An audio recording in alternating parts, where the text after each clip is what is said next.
Hello everyone, I'm Grandmaster Mon Hambleton and welcome back to Building Habits. In this series, I'm going to teach you some fundamental habits to improve your chess game instantly. Starting as if I'm a complete beginner, I'm going to climb up the ranks using only these simple habits. However, to keep it realistic, I have to follow a strict set of rules to simulate what it's like playing at each level. Remember, the goal is not to win every single game, but to teach you fundamental, high percentage moves that are correct most of the time. As my rating rises, the habits will become more advanced and the limitations will start to fall off naturally.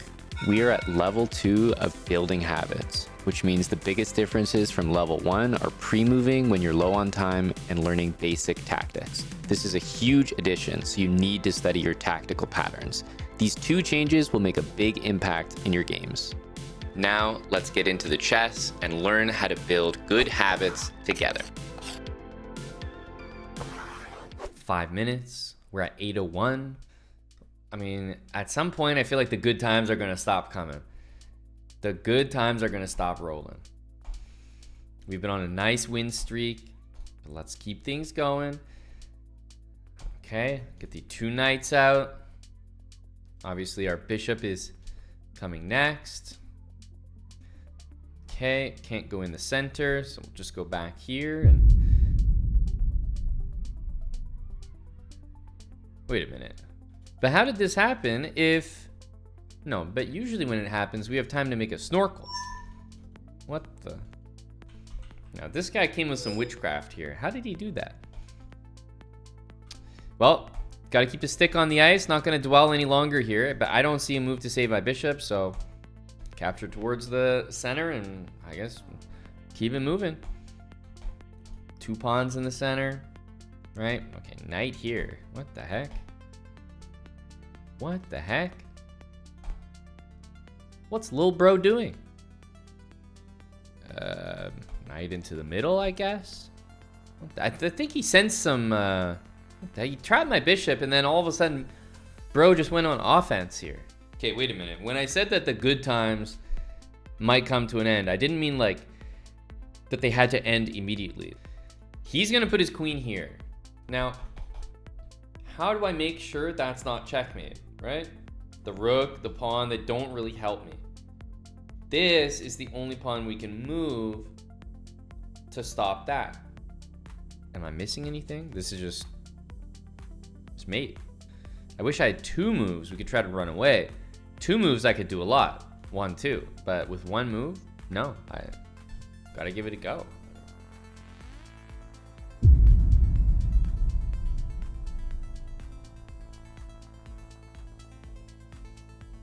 Dude, as soon as I gain access to the 800 club, the guy's just sending me right back down. He just took away the escape square that I made, and now I can't make any more.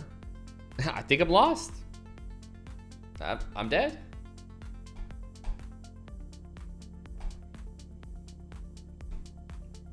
What the heck? Dude, I got destroyed there. And let's not forget, it wasn't just about the mate. It was about my bishop too. What the hell happened what happened to this bishop? No, but this is a problem. I don't even know what to do about this. He's 1 step faster. Like, I can't play this because this always happens. So it's almost like I need to like not put my bishop there because I see nothing after that, right? Nothing to do after that. So it means I can't play bishop there, but there's no way I'm gonna remember this exact setup and just remember not to do it. So I have to just hope it doesn't happen again. If it happens a few times, I might start remembering it. But for now, I mean, dude. Okay, I got nothing to say about this. This was a heat check. My 800 membership just got revoked. I'm back to 793. You know, I'm outside the club banging on the door. Let me in. Let's see if I can gain access again. All right.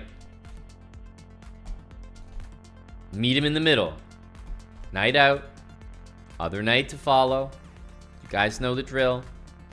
Interesting. Bishop went out very quickly. It's got me thinking like maybe a quick little snorkel. Don't mind if I do. Oh, I was gonna put my bishop there, but you know what? This is a little bit unusual, but I think, why don't we go for the pin here? Okay, he's gonna go back with the bishop. Now, obviously d6, but guys, I think this is a moment that we can play d5. This is exactly what we build up our position for. We want to be playing those more aggressive central moves. That's a trade, let's take it. Look at how much better our position is when we play d5, when we capture. We're the only ones with a pawn in the center. We get castled. Love the position. Bishop. Obviously, we want to move it. This makes the most sense. Hitting the center. Rook in the middle. Queen up. That's pretty much all we need. Bishop back, of course, because we want to keep hitting that. Okay, pawn pushes up the board. I'm just going to take it there. Okay. Let's bring that rook over. Guess we're just going to take that. Okay. Another hanging piece there as well. Sorry, what? Didn't even look like there's anything wrong with the squint. It's just a free piece. What kind of nonsense was this? You're telling me that bro just played one, like he developed one piece and hit us with queen h2. You're kidding me. No, but this is like big brain to the max. What the hell is this? I'm dealing with some of the strongest 700s, I think, on the website. I'm not sure there's any antidote to that. You just gotta put your hands together. You gotta tip your hat. Okay. Obviously, we have our e4 move. That's a capture. Go straight for it and take the opportunity to hit the queen every time. The knights are out. We need a pawn in the middle of the board. And now it's time to develop the bishop. Hitting the center. These moves should not be a surprise anymore. Bishop out. Don't mind a snorkel just to see what the guy's up to. Okay, let's get castled here. And we got, the rook coming to the middle. I've already taken care of this. Okay, the guy's taking our pawn in the center. Obviously, we're not going to do this, so just going to take back, right? We're well aware of these pins. We're starting to do them ourselves. Okay, guy's hitting us with this, and hey, we can't hang free pieces. And I see a trade. So it's a gimme, and look at that, ladies and gentlemen. We are already up a piece. Now, that might take some time to work out. Now, hang on a second. I take this and not that. I take that and not that. You got to do it in the right way. First time you see that, you might be caught off guard, but following the habits, making sure not to hang any pieces, that'll take us home. Bishop out, right? Hitting the center. Happy with everything here. A trade we're more than happy with. Rook to the middle and offering a trade. I mean, come on. It's too easy at this point. Give me that. Let's bring the rook to the middle. And at this point, might hit him with a few RPMs, right?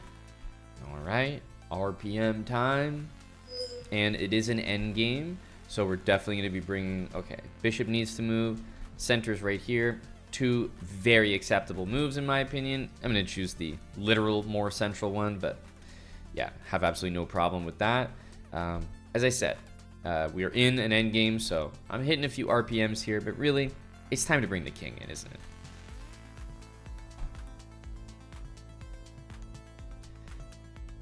Let's bring that king into the middle. Okay. So we're done that. The king is in.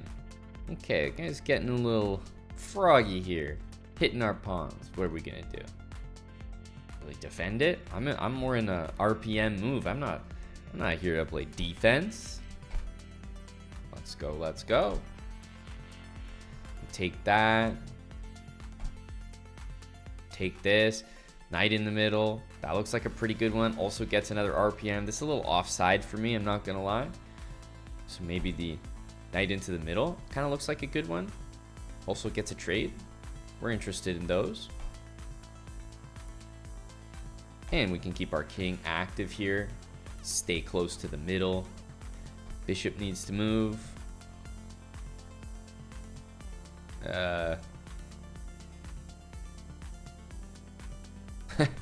Well, don't judge me for this. It's the only place I can go. Cut me some slack here. I mean, I guess that's all we got. Use our rook in the endgame and start to take pawns. I think we're gonna go with that one. I guess we're gonna go with that one. But he didn't realize. We got a sniper back here, tucked away, incognito. He's got the camo on. You would never expect a bishop to be sitting here on h1. But I got you, buddy. I got you. Okay, here we go. We're just gonna take some pawns here using our pieces. Obviously our king activating into that center. And, you know, we do want to bring this rook back and just kind of catch the pawns from the front. Let's get those RPMs in there. Just like the TikTok, for real. Well, king in front of the pawns. We know that this is going to be important as the pawns are pushing. Do see the opportunity to win one of these pawns. So let's go ahead and take it. And again, it's a race to put your king in front of the pawns. Your king is never useful behind or beside, right? If the king's here, that's ideal. Bishop's hit. We'll go somewhere central here. We'll kind of complete our I guess blockade of the pawns there. And what can we do now? Bring our rook to the center. Okay, so we got the rook in the center. We got the bishop kind of hitting the center. We got our king. I mean, I'm feeling pretty good about this. Now, how can we break through? Rook in the center. Continue to try to attack the guy here. We need to get our hands on these pawns, but it's not the easiest thing to do. Trying to clean up these pawns. You can't take them from the front, so I think this makes a little bit more sense. We'll go ahead and take that. Now, the most important thing in chess, how to checkmate. Well, our opponent here, Titleist Knight, is already better than any of our opponents. And why? Because he's moving. He's not resigning. So let's immediately lock in and learn how to checkmate with a king and a rook. There's no better time than the present to demonstrate. You would have already stalemated by this point. Perfect. Perfect. Then this lesson is for you. And anyone out there who feels there's no way they would win. Now, we're going to slowly execute this checkmate, and we're going to review it after.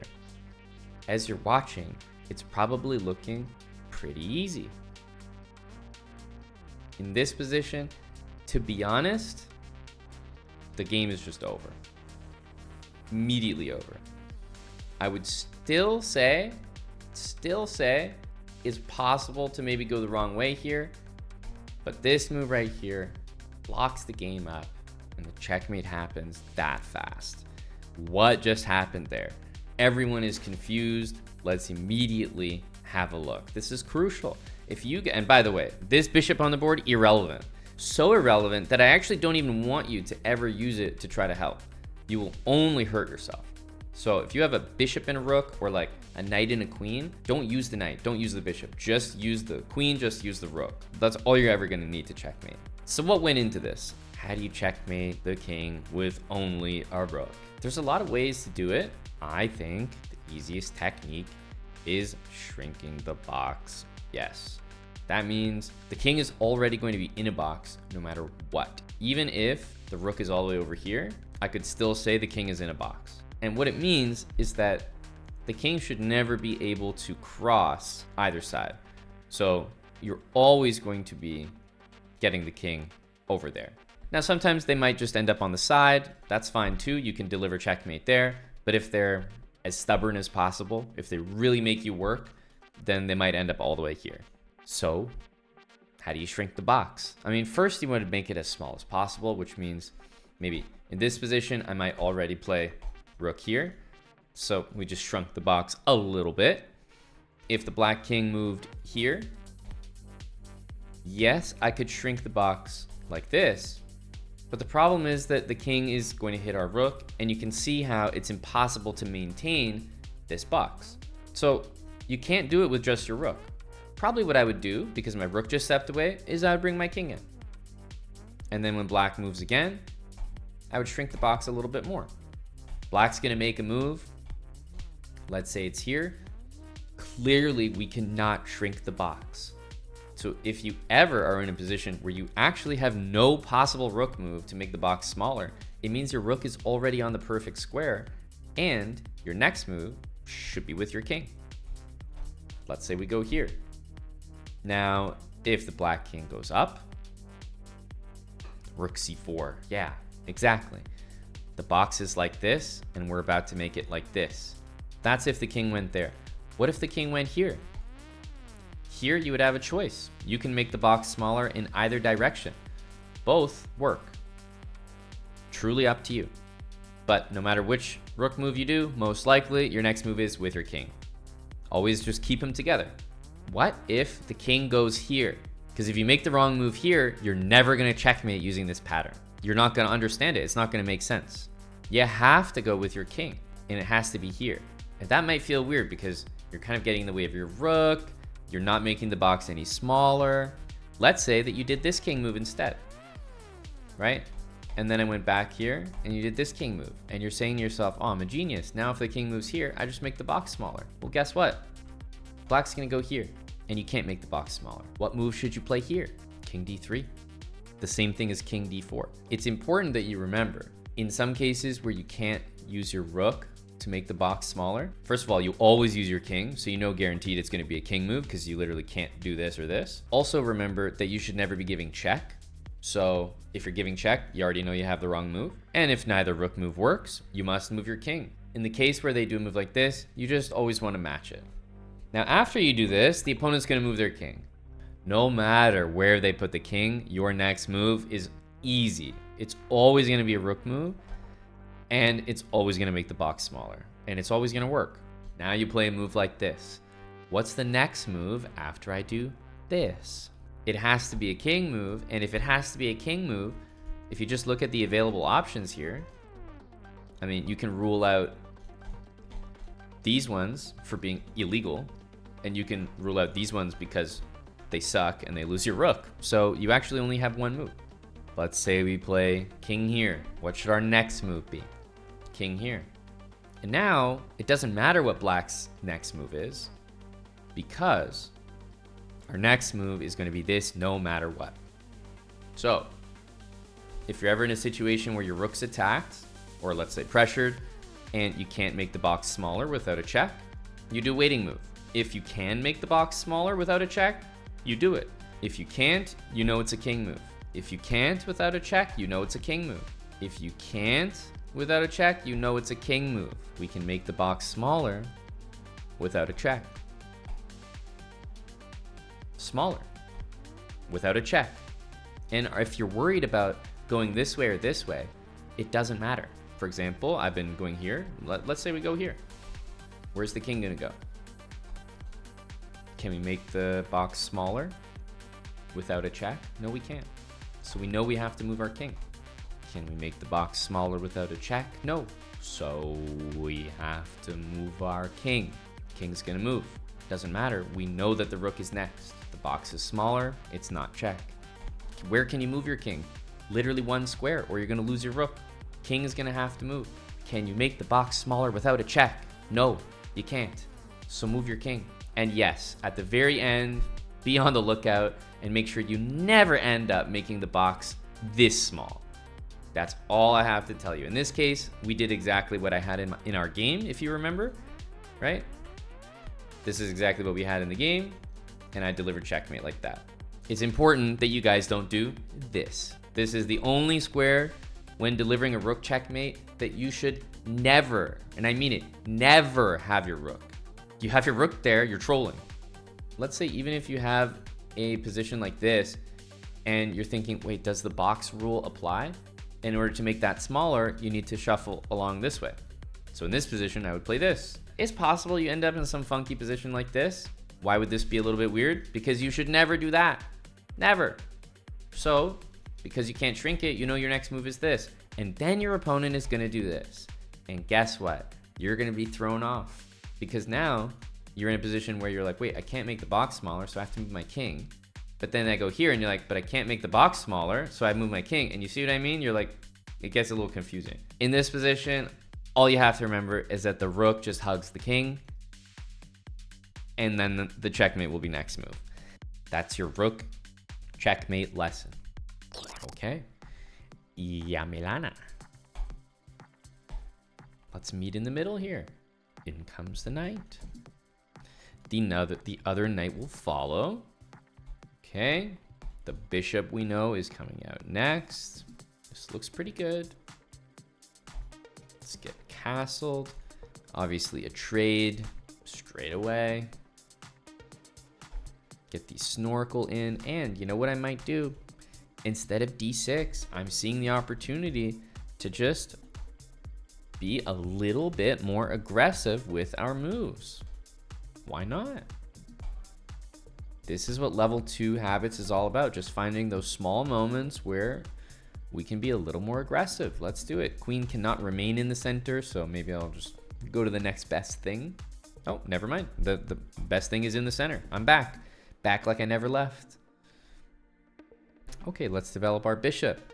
Considering the center, I hope that we all agree. This looks like a pretty nice move. And we want the rooks in. Okay. Wow, look at these rooks in the middle. In come the RPMs. We have a beautiful position, if I may say so myself. RPMs. All right, bishop's got to move. Let's stay the most central that we can. Bring the bishop back. Looks pretty solid here. Okay. Go ahead and take that. Finish up our RPMs.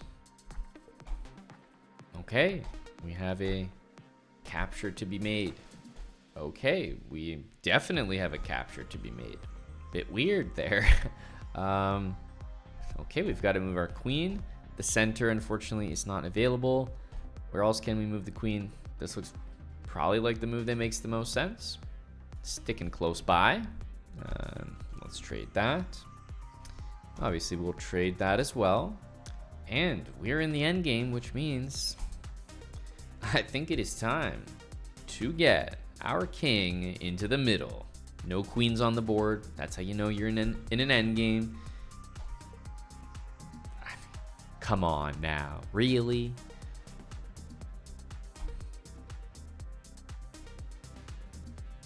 Just a free bishop, right? Move this rook. Let's stay central. Okay, we want to get this king in. In we come with the king. Okay, it doesn't really stop me from getting where we need to go. Keep bringing our king up. Rook, stay in the middle. Here we go. Probably bring our king up. Right, we're all about just being in the middle here. Okay, rook's hit. I mean, I'll stay in the middle here for the moment. Same with the king, into the middle. We don't want to lose our bishop here, so we'll go here instead of maybe all the way back, and we're forked. Well, let's stay in the middle here. Okay. King goes up. Definitely feeling like at this point, maybe some RPMs might be the answer. I mean, we can go back in the center, but we're already there. So a few RPMs to finish this off. Okay, more RPMs. Just RPM. Okay, we pretty much finished all of them. Take this one. Okay, now we just use our bishop. Right, take our opponent's pawns, bring the bishop back to hit the center. Our king's already in the center.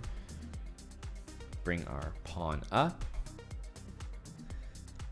And this is looking pretty trustworthy here. We can bring our queen back into the middle of the board.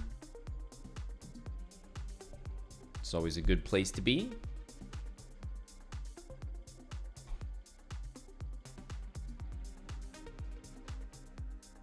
Let's go ahead and take this one.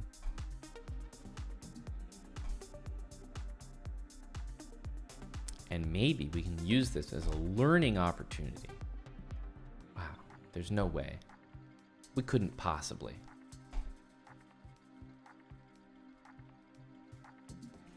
There's no way. Will our opponent allow us the opportunity to practice something we just looked at? I'm still questioning it, but that would certainly be nice.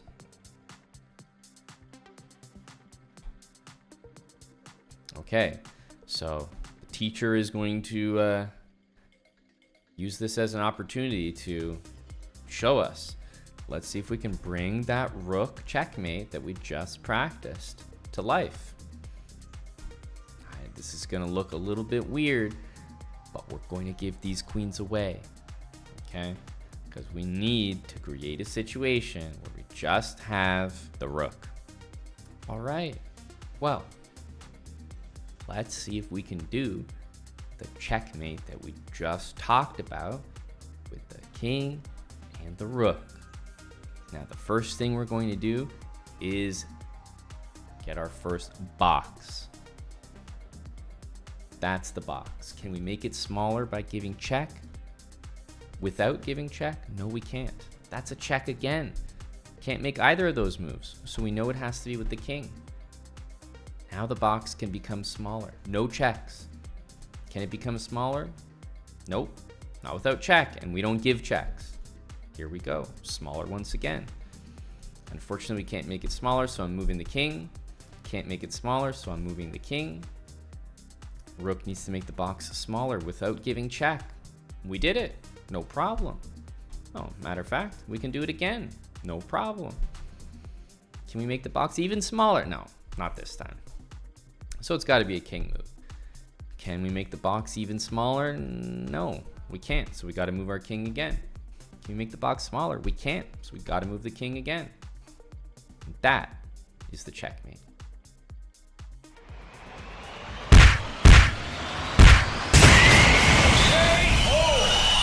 Don't forget it. Okay, pawn into the middle. The knight comes out, right? We know the other knight comes out after that, but hang on a sec. We always have to take when possible, then the other knight. And the only advice I have is always have a pawn in the middle. So in this case, I mean, we don't have one, we took, whatever. We need another one, there we go. Now, bishop, we know where it goes, right there, hitting the center. Okay, we always take. We always castle as soon as we can, and here we go. We played this move last time, it should be familiar. The snorkel, so we can breathe. From here, let's get our other bishop out. Bishop here, hitting the center. That would be a level 1 move, and it would be phenomenal. What is better than phenomenal? Bishop g5, utilizing the full scope of level 2 habits. Bring that bishop out a little further, and remembering that when you're bringing the bishop out further, with great power comes great responsibility. I don't want to see you guys bring the bishop out and then just taking. That sucks. So if you're bringing the bishop out, make sure to keep the pin. You just earned something, a pin, congratulations. You're gonna give it away next turn? It doesn't make sense. If you're giving it away, you better be getting something in return. So we have this pin, we're not gonna be taking it. It doesn't mean that we're not gonna be taking knights, right? It doesn't mean we're never taking knights again. If somehow this wasn't a pin and the knight went here, I would take it, of course I would. But let's maintain this, which means what's our next step? Rook to the middle. Right? Our next move after that's probably the queen up and then the other rook over. Bishop is being hit. We are hitting the center here. We can't move in the center, so I definitely agree with this one. Hitting the center, and also right smack in the center of the board. Good place to be. Our queen, our rook, those are the next moves. Notice how I am not tempted to take this knight. Go ahead and answer 2 questions for yourself right now. Perfect, he asked one of them. My first question was going to be after h6, what move should we play? My second question was going to be after queen d6, what move do we play? Please submit your answers for both. If black plays this queen move here, what do we do? And if black plays this here, which obviously he did, what do we do? We need to know what our plan is in those 2 situations. After the queen move, we take the knight. This is correct. Why do we take if the queen moves? First of all, it's not a pin anymore, so it's time to take. And on top of that, the pawn is going to have to recapture, which shatters the pawns in front of the king. We are taking the knight and we are getting something back. So it's not like, oh, we're taking, what are we getting in return? No, we're ruining the king's support and protection. So we are getting something in return. Plus, it's not pinned in. In this case, it's still pinned. If we take, the queen's just going to take back, so we maintain the pin. Okay, great. Look at this, guys. I don't even have to ask the questions. Is it a pin anymore? No, it's not. The knight is in the way. And if we take it, the pawn has to recapture. So now we take it. I know that might seem convoluted, but there are some pretty clear rules to follow about whether you do or don't. Okay, let's get our queen up. Let's get our rook over. Back to basics here. The rook comes over. We've got rooks in the middle. Knight's happy. Bishop's hitting the center. What do we do after this? It's time for some RPMs. Random pawn moves. Okay. Obviously, we take random pawn moves. Well, we've only got 1 to move. Let's go ahead and go for it. Obviously, take it back. Now I have a trade that I'm planning to do. So if it's my turn and nothing crazy happens next, what am I going to do? I already know my move. Bishop takes knight. Otherwise, I'm probably going to default back to random pawn moves. Okay. As I said, we're going to go ahead and take that knight. This was the move that I've been planning for the last minute. And what do you know? It just so happens to be a phenomenal move. The best move. What do we do here? Oh, would you look at that? We always take free material, and look at that free material. Chess is not that difficult, is it? Oh, what do we do now? There's a trade. Let's go for the trade. And how about we get back to exactly what we were doing before this nonsense happened? Random pawn moves. Yeah, let's go. Let's finish that up, right? Just because we end up winning a bunch of material doesn't mean that I stray from the habits, right? I still am going to go back and say, okay, what was I doing? Let's just go back to that. And here we go. Pawn moves. Okay, the queen has moved up. This is important, you know. We use the nice little squint technique. If you're wondering whether a move is safe, just kind of hover it over and say. And certainly that doesn't look right to me. But we're still on our random pawn moves, so let's keep it going, right? Pawns, pawns, pawns. There they go. All the way up. Okay?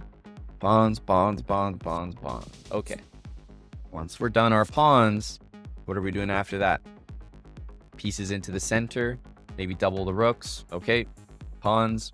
You know, this looks like a free piece. This looks like a free piece. There's nothing in front of our pawns. Just go ahead. This one, I always recommend, you know, just get that rook in front of it to stop it. Go. Opponent's still playing. Let's see if we can bring our queen back into the center. Maybe bring our king out. This is an endgame after all.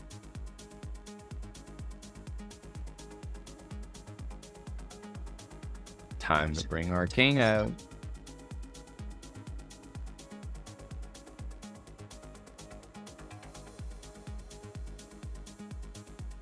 Right, let's bring that queen right into the center of the board. And would you look at that? I'm in shock. How's it possible that it worked so goddamn well? Oh yeah, it's the habits. Okay. Pawn into the center. You didn't forget these basic habits, did you? Knight controlling the center. The other knight follows all the time. I mean, I already know the next move. That's the great thing about the habits. You should be getting those moves out quick. Why would I not play a move like this? Honestly, because of a move like that. Take it. We take everything. We take everything, right? You have to take. You just do. Bishop out. You might sit in a position and say, damn, you know, I didn't really enjoy that capture I made. You might be like, oh man, I missed that tactic because of the habits. But what you're not crediting is the amount of bad moves that you're not making because of the habits, right? When you're drilling fundamentals like that, it's easy to be like, well, this is what it's not letting me do. But you don't understand what it's preventing you from doing. You just don't understand. Let's castle. Got to get our pawn up here. And you know what I might do? Just thinking out loud here. I might go all the way in the center. I would say D3 makes a little bit more sense, but we're in level 2 now. I'll give some consideration to D4, right? Pawn all the way into the middle. Just that little bit more aggressive than D3. Just a little. See if it matters. Queen up. Obviously, a capture is a no-brainer for us. My guy saw a queen trade on the horizon, and he said, take a piece instead, brother. Now, the question is, after we take here, over under 2 moves. Over under 2 moves on this rook being hung on G8. Who's taking the over? Who's taking the under? Okay, it's our turn here. It's our turn here. Let's get our H3 habits in. And oh, the under is an absolute stunner, ladies and gentlemen. That's right, if you took the under, you just won big time. That's right, ladies and gentlemen, you just cashed out massive. We gotta take this.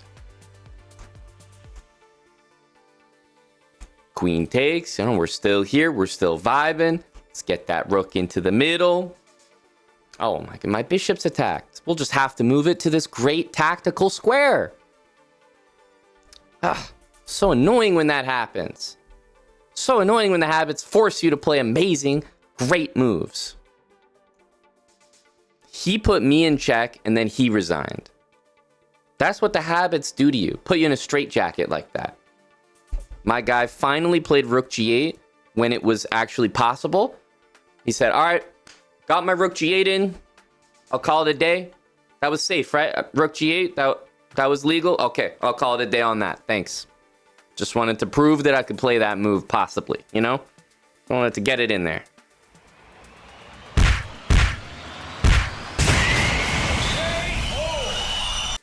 All right, let's jump into the next one. Get that pawn into the middle of the board. The knight follows. We're waiting with our other knight, but we don't play it no matter what, especially with the black pieces. Got to be a little more conscious. Start with the bishop. We do not want this move to happen. We are preventing it right now. And obviously now, if it happens, that's okay, because we can castle. 3 + 3 equals 5 + 1 every time. And would you look at that? And let's get developed. How about a level 2 type of move? And yes, after a potential H3 move, we are not taking that knight. We are showcasing our deep understanding of the game and playing bishop h5. Why? It's a pin. Why did you play that? Did you play this so you could just take it? No. You played this for the pressure of pinning it. If the queen moved out of the way, maybe I would take it because then the pawns double and I'm getting something back. But right now, I'm not. Right? Just a trade for no reason, really. Okay, the pawn goes up. Well, there's a reason that we put this beautiful thing here on h5. So the natural follow-up is exactly what people have been doing to us. We finally get to utilize it one time ourselves. One time and one time only. Knight into d4. Amazing. Into the middle. Yes, it is a little bit out of turn, isn't it? Right? We do this a little out of turn. We would be more used to simple moves like this. But we're doing this for a reason. We have a pin. As soon as there is no pin, we obviously take, because now we're getting something in return, right? The pawns are doubling. This is exactly what we want. And we put the bishop there. We're not interested in just taking, but we're interested in taking when we get something in return, like double pawns. And in this case, Buddy just resigns.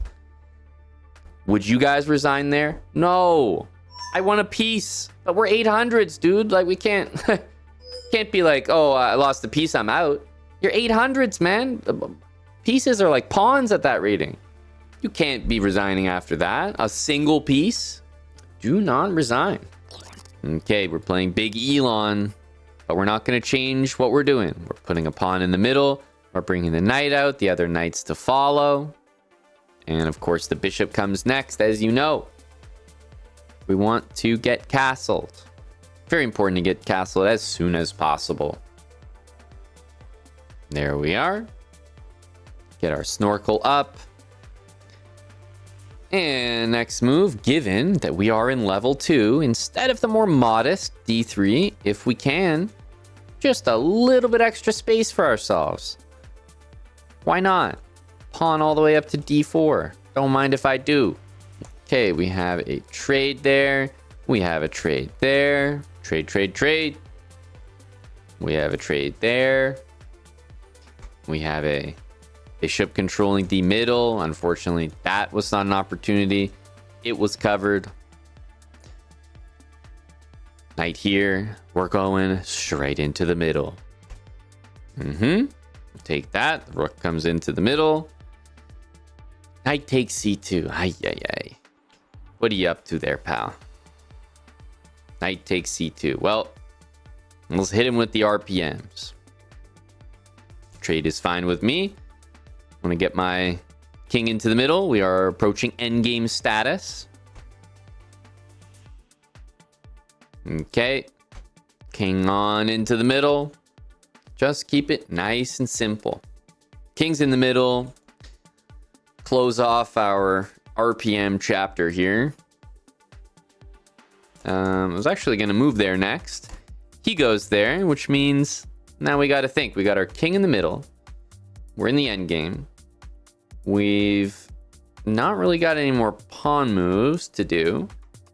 And we got our rook stationed in the center pretty nicely. So well, let's move our knight into the middle, and we can do so by picking up a pawn. That's not bad at all. Okay. How can we follow suit here? Got our knight in the middle. All about the center. I'm all about trades as well, so not really minding a move like this, right? Even a move like this, just kind of hitting that bishop, preparing an RPM like that. Not crazy at all, right? We're still sort of near the center, so I don't hate that. Okay, he's taken back in the center. I guess maybe into the center of the board ourselves. Never hurt nobody. And let's continue with our king. Let's continue with our king. King into the middle. Use it as a piece. Okay, rook needs to move. I mean, we're not literally in the center, so I guess we'll just try to stay nearby. Can't stay in the center anymore. Okay, we'll kind of keep our keep our king activity, right? We want to maximize here. He's moving the rook over. I guess we stick with it. Go our king. It's all we got. Okay, rook is being hit. I guess we can't go in the center, so stay somewhere nearby. Something like that. As close as possible. Okay, our knight needs to move into the center. Looks proper. In we go. Okay. I think we got to keep using our king here. He's starting to push, but we have our rook there, so I'm not overly concerned. Let's keep using our king. No problem. take something. At least we have a pawn that can move now as well. Our rook's being attacked here. Okay. Move back. We know with these runaway pawns, we want to be able to get in front of them, right? Catch them like this. Okay. Now what? King. See if we can disrupt things over here. Our king.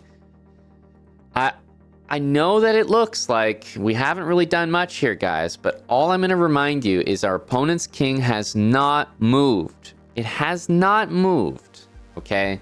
And there's a huge difference every single time we get to an endgame, because I'm sitting here and I'm like, well, the guy's king hasn't moved. I'm playing ahead a piece. I have a whole extra piece.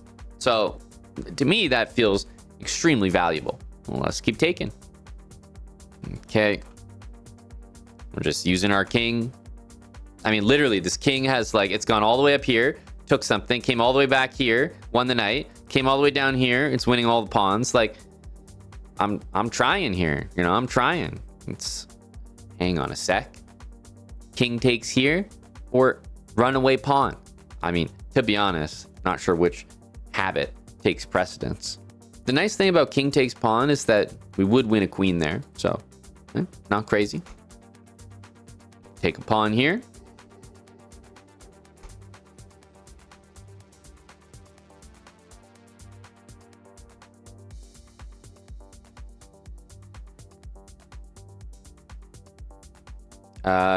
Everyone, would you all please rise and give a standing ovation to Elon Hack 1, who moved his king for the first time on move 43. Yeah, if we could please recognize that. Move 43. Yep, congratulations. I mean, we're clowning around here. We're joking, but I'm serious, guys. It's so important to use the king. Okay, we can't go into the middle. Trying to move somewhere that controls the middle. Guess we'll stay central, but we need to move this knight again, right? Like, control the middle, and it's all about this pawn now, right? We want to get our king into the center. We want to escort our pawn up the board, right? There's nothing but blue skies ahead, so time to push that pawn.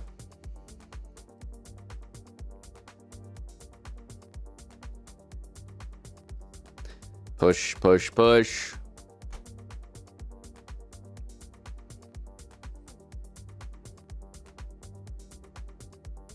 And let's keep sending that pawn up the board. Using the king as a nice escort here. The underappreciated role, the male escort. All right, we have a queen. Bring that back to the center here.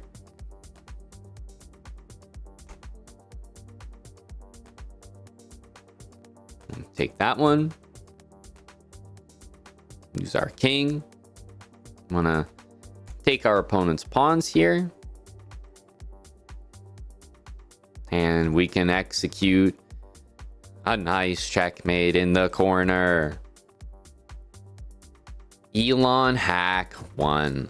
You can't tell me that this is unattainable.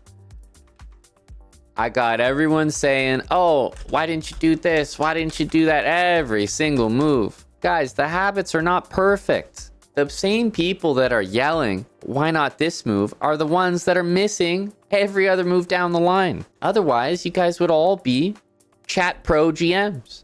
So the whole point of the habits is not to spend every single move looking for the absolute ideal best move. It doesn't make sense. It's a poor use of your time. You're probably not going to find them anyway. Probably going to make mistakes doing it. So has there been a pawn that we could capture since this move? Absolutely. But of all the times that we might take this, is there sometimes maybe some counterplay, maybe some bad reasons why we wouldn't do that? Because you might get carried away and lose track of not finishing your simple development? Absolutely, yes.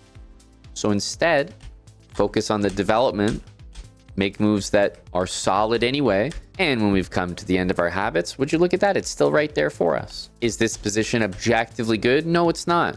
But we've traded pieces and we've got to an endgame where we know, in general, we hold a massive advantage over our opponents. Why do we hold that advantage? Because we're up a piece. It's 3-on-2. I know you're looking at all the pawns. I mean, objectively, it's not a great position. But our opponent is not moving their king. We have an extra piece. Like, it's literally just this rook moving around.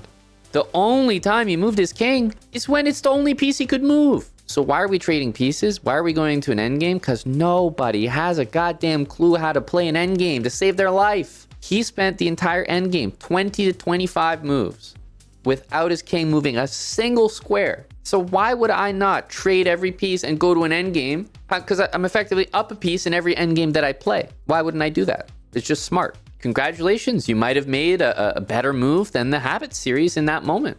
Absolutely. Are we playing the best moves every move? Totally no, right? That's the whole point of this series. We're not. We know we're not. But in general, we are playing a very high percentage move that's going to set us up pretty nicely for later. And would you look at that? The habits got us to the promised land once again.